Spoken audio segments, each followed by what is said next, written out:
Good morning. I want to thank you for coming here today. We're here to announce the formation of the Minnesota Budget Solutions Coalition.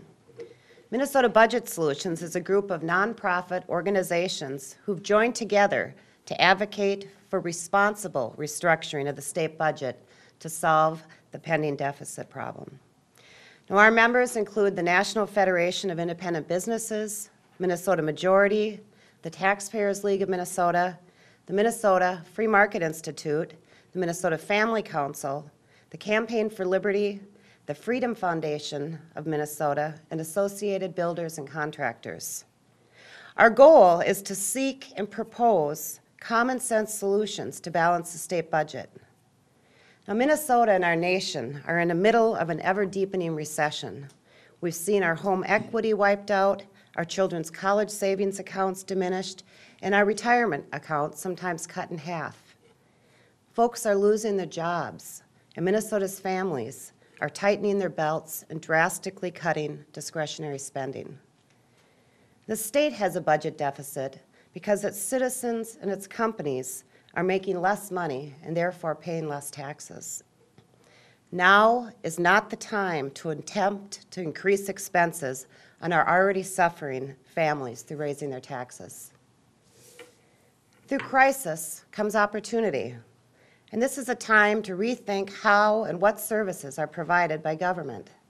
This is the time to question old ways of doing things and to bring about bold change. We have too many levels of government which duplicate services, we have too many mandates, and too much dedicated revenue, and we have a tax system at the state level which constantly swings from feast to famine since it's built on progressive income taxes. This group before you will communicate with the public and policymakers through press events, the coalition website, and through our own individual organizations. In addition, we'll encourage our members to become actively involved in opportunities to make their voices heard. We intend to be a positive voice in this debate, providing real solutions to solving the state's budget crisis. Yeah, my name is Paul Burke, and I am my wife and I own Mike's Clean Sweep Services, a construction final cleaning company here in Minnesota. We purchased this company in 2007 with the hope of growing this business into new markets and new fields and investing and building a great organization here in Minnesota. With the recent declines in our economy, things have gotten tight in the construction industry. You've heard about it. And of course, margins get tight. It's a difficult time to raise taxes. By raising taxes, my concern is it puts a drag on the overall economy. The construction industry relies on a strong economy to grow. That industry goes down, it's difficult for me to grow and build my business and to hire men and women to work for me. Margins are tight, and that's what you do to survive. That's what businesses do. We find ways to survive in difficult times. And I just hope the state legislature and the governor are able to find some difficult decisions that they'll have to make in the near future to get through this period with their deficit without raising taxes, without putting more of a burden on our economy when it's in difficult times now. Our industry has lost 17% of the employment over the last 2 years. When everybody else in the economy is worrying about being in a recession, construction's in a depression. We're really hurting right now. And we have two voices that are pushing our owners right now. One is people saying, well, you can go broke a lot slower going fishing than actually working, which is really what the market is like. Our people are taking jobs below value right now. But on the other hand, they're trying to keep their guys employed. They have valuable workers who are very highly skilled, highly trained. They want to keep them on. They have families. They're not cold, heartless people. They want to keep these people employed. They know that they have mortgages to pay. But in the end, if you start raising the cost of inputs, the cost of labor to put that in there, in the end, that argument's going to be decided for you, and you're going to decide, well, I'm going to go fishing. I mean, in the end, you're going to have to close up shop. You're going to have to lay people off. Like I said, we've already lost 17% in our industry over the last 2 years, and we're begging that, you know, don't increase our costs anymore so that we have to lay off more people. Simple math says that to eliminate the deficit, if you just raise taxes, it would cost about, raise taxes about $1,000 per man, woman, and child in Minnesota. For a family of 4, that'd be $4,000. That's enormous amounts of money.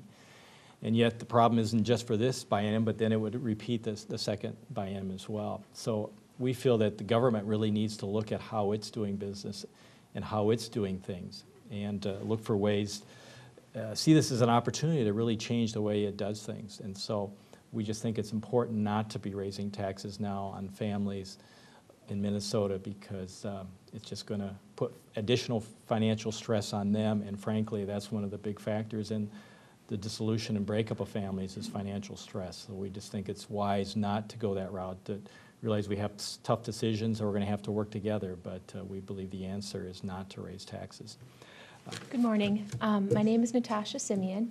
My husband Mark and I and our 3 children, this is Tommy, Lexi, and Tally's back here. She's a little shy sometimes. We live here in St. Paul. We both love Minnesota. We all love Minnesota. My husband and I both grew up here, and we returned here because we thought it was a great place to live and to raise our children.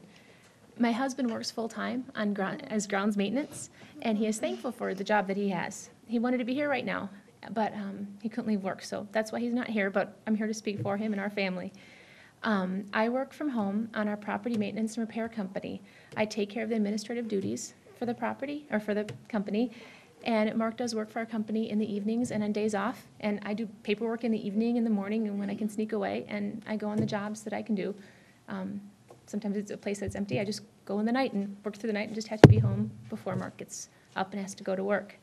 My husband's salary from his full-time job does qualify us for a lot of the benefits that Minnesota has out there, but we choose not to take them. That's why we do all this extra work and have our own company. So my husband goes out to the second job after he gets off his full-time job, and I do the work in the morning and I do billing because that's what we want to do. We believe that that's the American way, and the ideals and the beliefs that we have all been taught that make this country great. That's what we do as Americans. We work.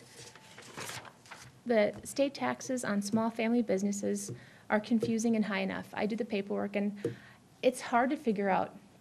You know, when you start a business, there's a lot of variables that happen, and it's hard to figure those through. But the basic thing is, at the beginning of the month, you know how much money you have, and at the end of the month, you know how much money you have, and the difference is what you made or lost. But when you factor in taxes to that and the complicated tax system, it just gets overwhelming.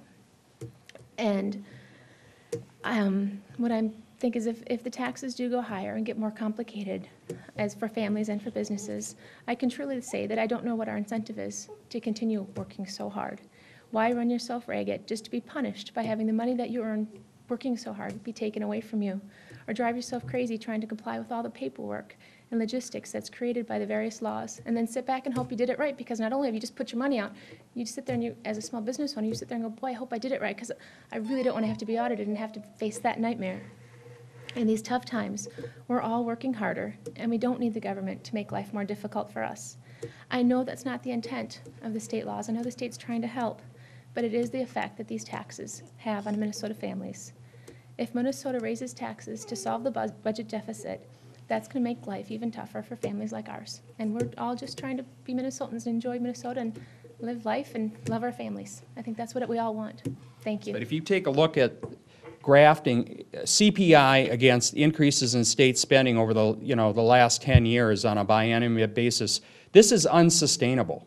We cannot continue to do this. In fact, if you look at what this doesn't have the projection for the next biennium on here, but we cannot sustain this level of increase in government spending. Since 2004, we've had nearly a 30% increase in government spending. That's unsustainable. We cannot do that. And so that's why it's really important. What Pat said is we need to restructure the way we're spending money in this state.